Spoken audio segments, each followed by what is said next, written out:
I think that there really is like a mental health issue that's going on in this country. I think that there's a variety of reasons for it. I think it goes back to like um, the Jonathan Haidt, what is it called? Oh yeah, Jonathan, I think it goes back to the Jonathan Haidt coddling of the American mind, but I also think it goes a lot back to like the medicalization of a lot of the things that we saw happen really in like the late 80s into the 90s, all the kids with ADD, ADHD, and they what did they do? They give them a pill. And then you have all like the anxiety issues, and then on top of that you have this like huge opioid epidemic. And I think that those things have serious consequences on like your social emotional wellness later on in your life. And I also think that we're just seeing a lack of like purposelessness, which I think goes back, I guess, to the coddling of the American mind. And also I think the loss of that like American ruggedness, right? Everything is so materialized and everything is so um like there's so much wealth, and when there's so much money around, and this is where you go to school and then you go to college and you get a job and that's how you impress mom and dad, then what is there to really work hard and do? And when you're not really having those things, working hard and failing, experiencing failure, then you can't grow. And when you don't grow, you can't mature, and then you grow into like a crazy adult that's sort of like, what? Happy Maskless Monday! Just kidding. Welcome back to the Department of Education, where we just think COVID's over. And sure, it'll be really easy to tell people to put masks back on if there's another spike, because people are so accommodating. But that's cool. Let's just ignore everyone who has an unvaccinated child under 5, because there is no vaccine, or people who live or spend a lot of time with immunocompromised people. Because why try to make it till June? Why not just unmask before school?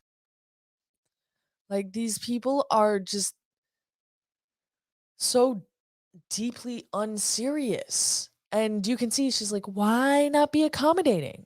What do you like? So I have to wear a mask because it makes you feel good. I have to accommodate to your feelings.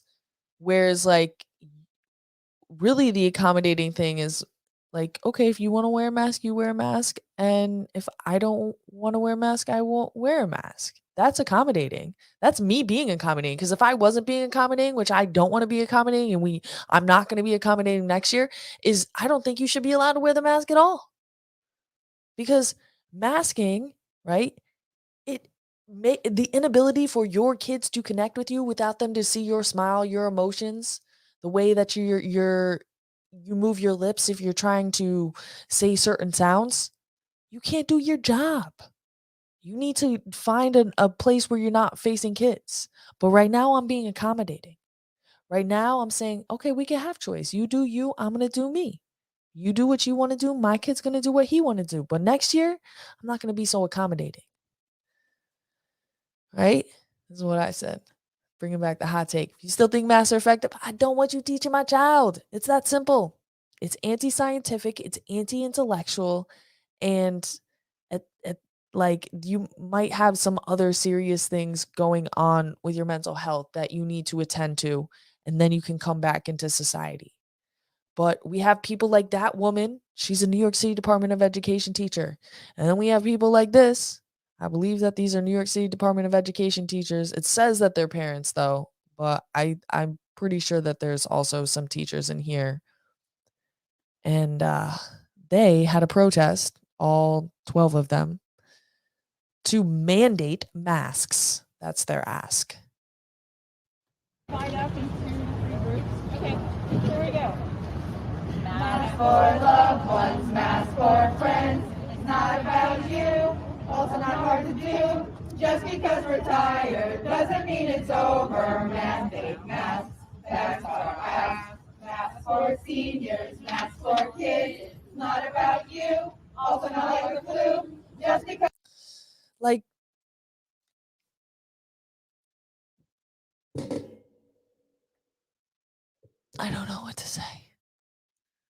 these people want to mandate masks. And I don't have a picture of their poster, but on their poster it was like, mask for a friend so we can all feel safe. Like, they're admitting that it's not about science. Doesn't even say follow science. They're like, this is our feelings. This is about our feelings. And our feelings, they don't need to make sense, right? They This is how we feel. And then the next moment, we can feel like going to a bar in Brooklyn, right? So after that whole thing about promoting like more UFT, this is a caucus in the UFT. They're very far left progressive caucus. They were promoting that Safe NYC Schools, which is apparently a parent group, but I really think it's like a shell cover group, or they work very closely with the unions and these far left groups. And they were promoting that mask mandate thing. And then, like, what is this? A couple days later, they're like, oh, hey, are you in South Brooklyn, Staten Island? Go to this happy hour. Right? So they don't mind going to this happy hour where there's no key to NYC anymore. So it's on Friday, March 4th. So I guess it's technically before the passport ends. But there could be unvaccinated people there. There's definitely going to be maskless people there because you're going to be drinking drinks. So, I mean, I guess you could be one of those people that's like putting it back and forth while you're drinking, but that's pretty freaking useless, but maybe it makes you feel safe. So they have the nerve to promote the protest for mask mandates on the one hand, and then the next day turn around and say, hey, come to this happy hour. Like, the hypocrisy, like, it has to be there has to be really like something that's not connecting the dots there. I really try to refrain from like being like, oh, you shouldn't be a teacher or this or that, because you it's hard to tell what people really are on the internet. But like, when you see these repeated patterns of behavior over and over again, these are the same people who wanted to keep the schools closed last year. These are some of the same people who sued the city so that they could stay home and not work in the schools, sued the city because they made them go back to work. Right? These are the same people now who want to mandate masks and keep your kids muzzled. They don't want to see those faces. And they don't care about them seeing their faces. They want to treat them like they're little vectors of disease until it is convenient for them to go grab a drink and chill. It's just, I don't even know. I don't even know. Because, like I said, what I want to end with here is that masks are not a benign intervention, right? Masks is not just like, oh, it makes me feel safe. And if it makes me feel safe, like, no. There's real harms being done, not just by masking the kids, but also by masking the teachers and preventing them from A, making that connection, and B, like seeing the lips move and getting those like academic things that are necessary. So found this tweet thread right here about a doctor or a person whose sister is telling her about what she's seeing from the little kids that she works with. So the speech issues I see with 3 and 4-year-olds that have been masked, I've never seen before in 22 years. So much low muscle tone, drooling, unusual articulation errors on early developing sounds, right? Because you've been behind that mask. So you're not making facial expressions, right? You're not seeing people smile. You're not smiling back. You're not doing your words right. You're probably just being read to, right? Because you don't want to talk too much. Otherwise, you might spread COVID. You might kill somebody's grandma, right? And so you're not using your mouth muscles the way that you usually do to develop them, which also probably means you're going to have more issues with your teeth. More from my speech therapist sister. The kid's whole mouth area was chapped from the drool accumulated around the mask. I've seen this too, where kids have like these big like things on their chins because they're just like, it gets so humid and then they drool, and it's like, oh my God. She can't achieve lip closure for the B, M, and P sounds because her lips are so chapped. And you don't know that when a kid has a mask on. You can't tell that when a kid has a mask on. Not that they could even see you making those sounds and how you move your mouth if you have a mask on. Even if the kids were not masked, all of the adults are masked, and the children can't see the oral motor movements made by the adults, which is what I was just saying. They don't know how to produce that B sound that the lips have to come together because they can't see you doing it. And then one child today didn't realize that you have to put your tongue behind your tooth to produce the T sound. This is a typically developing child in all other areas. These types of articulation errors are usually seen with children who have neurological impairments or syndromes associated with speech and language impairments. I've never had so many referrals in my life for young, healthy children with such severe articulation impairments. And so my son too, he says his R's funny. He does that like R kind of thing, like little baby kind of talk. And now I don't know if it's just like an attention thing because he definitely can speak correctly.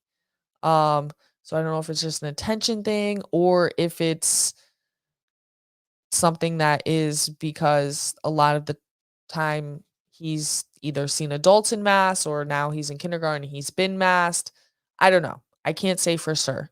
And definitely like when I'm on him about it, I'm like, hey, this is how you say R or like pronounce things, then he can correct it and he seems fine. But he gets into these habits, I guess, of that's just how he says it. I don't know exactly what has to do, or maybe it has nothing to do with it at all. Maybe it's just an attention thing. Who knows?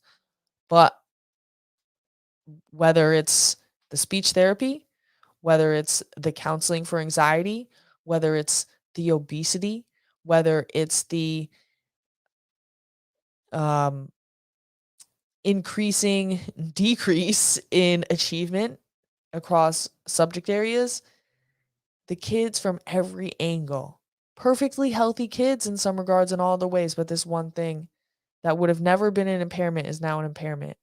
And so when you have on average more kids having more impairments, where are we headed? What does this say for our future? I want to believe kids are resilient. I believe my son is resilient. I hope he's going to go on to become everything that he's supposed to be and more, regardless of what happens. And there's some kids who probably are going to be able to do that. But there's more kids, I believe, in this generation that are going to have, I don't know if I want to say their impairments or extra hurdles that they're going to have to get over. And we need to make sure that we're returning them to normalcy as soon as possible and giving them all the support they need. But sometimes that support means letting them fail, right? We've been giving too much support for years. So it's about striking that balance. It's about having these conversations without the worry of censorship. Thanks for checking out this video. Make sure you've smashed that like button and leave me a comment down below. And while you're down there, make sure you're subscribed to the channel and hit that notification bell so you don't miss any of my videos, which you can watch more of by clicking here, or for even more, go to teachingliberty.org and join our community today.